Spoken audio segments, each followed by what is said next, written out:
So excited to be here with you today. It's been really inspiring watching you grow into your director role over the last couple of months, and I think we can learn a lot from your experiences. So tell me, how did it all begin? Like most people in recruitment, kind of fell into it. I've done sales like my whole life. I was a estate agent from very young, and then went travelling, and the only jobs I could get when I was travelling was commission-based jobs. And then when I came back, one of my best friends basically was earning loads of money. And I wanted to earn the same amount of money, and it happened to be recruitment. And he, at the time, was one of the first people that started at Signify, and he introduced me to the CEO, Ryan. And then the rest is history, really. Did you ever think about quitting in your first year? Because I know that's quite a common point that a lot of people get into. Yeah, do you know what? I had a really good few months. Like my first few months were really, really good. I think I finished on like 147k in like my first 4 months in the job. That first year, I transitioned in from 180 to 360, and I think that is a real pivotal time for anyone that does that transition. It really kind of knocks your confidence and gives you the reality. Now you've got to do both. Yeah. So it's probably in that transition bit where my performance dropped off because I was adapting to both sides of the roles. I finished my second year really strong, and then I stayed on. Yeah. I think what we're talking about nearly 7-8 years ago now, right? So yeah. I think the industry was a very different place. I know for myself, when I first started in recruitment, being a woman, it was quite a challenging journey. Yeah. I definitely had my own challenges. How would you say that's now differed over the last couple of years? And what support did you get 8 years ago, being a woman in the industry?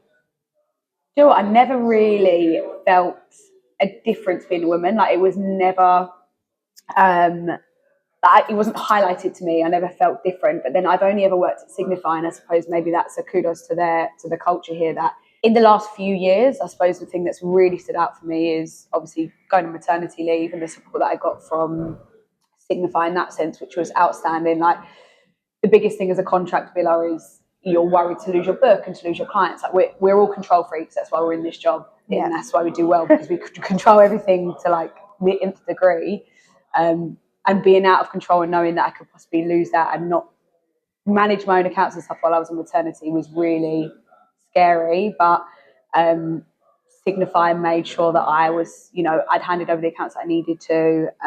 They kept me close with everyone. It was a very smooth transition going on to maternity leave. And also while I was away as well, they kept me in the loop as and when I needed to, but also advising me not to stay in the loop so I could spend time with my baby as well. So in the last few years, it's really honed into me the difference that Signify offers to women in the industry, especially if they're going into maternity leave. Yeah. I think what's been really inspiring to see for me is I've worked with you for about a year now. You've come back from maternity leave. You're now looking after a sales floor. What sort of challenges have you faced, and how have you navigated through them? And I guess how Signify supported you through that as well? The biggest challenge is wanting to be 100% in both, I suppose.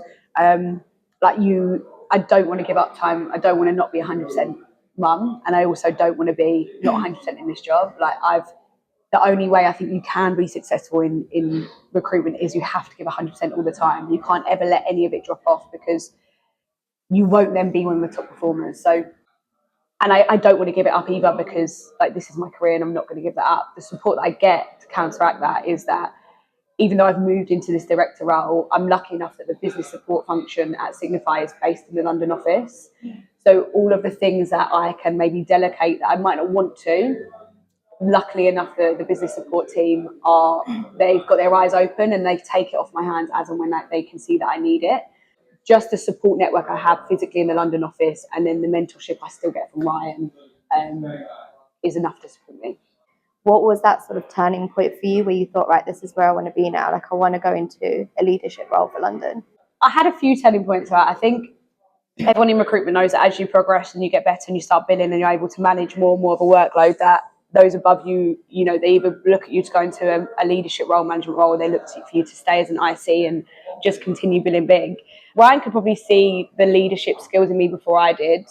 And there was actually 2 occasions that I went to be in a leadership role and it didn't work for me, because at that time I was still very blinkered into my own success. Like, I'll be very honest, I was a selfish biller, and you have to be. Like, Yeah. I'm a team player and I'm supportive and collaborative, but there was a time where I took on my first mentee, and in the reality was I wasn't ready to open my eyes and be able to see them as much as I was seeing my own work, so it didn't work. And I actually did that twice during my time. And the best thing with working directly with Ryan is that he would always listen to me when we sat down in our one-to-ones, and I explained how I was feeling and why I felt like it didn't work. So we reset and we tried again. And actually it was the 3rd time that I took on a mentee that I'd gained enough experience and was actually ready then to be a leader as well as be an IC and be a biller as well. I love being able to share my knowledge and drive people to be successful as well. It's a process, right? It is a process, yeah. Do you know what? Being a leader, I think, is a natural attribute. Actually leading takes time and training and experience. Yeah. We've got really big plans for growth this year. We've got plans to get the team, specifically our contract team, back to quite a huge headcount this year. But the kind of people that we're looking for are just the kind of people that are ready to be on like the next growth journey with us. Like most companies in the industry at the moment, you know, it's been up and down for a long time, but we're ready to know that the next couple of years for us is fully on the up. So looking for people, whether they are junior, senior, principal, leaders, whoever they are, if they are the right kind of person, the right kind of mindset, and that's a growth mindset, then we're willing to speak to them and have them on the team.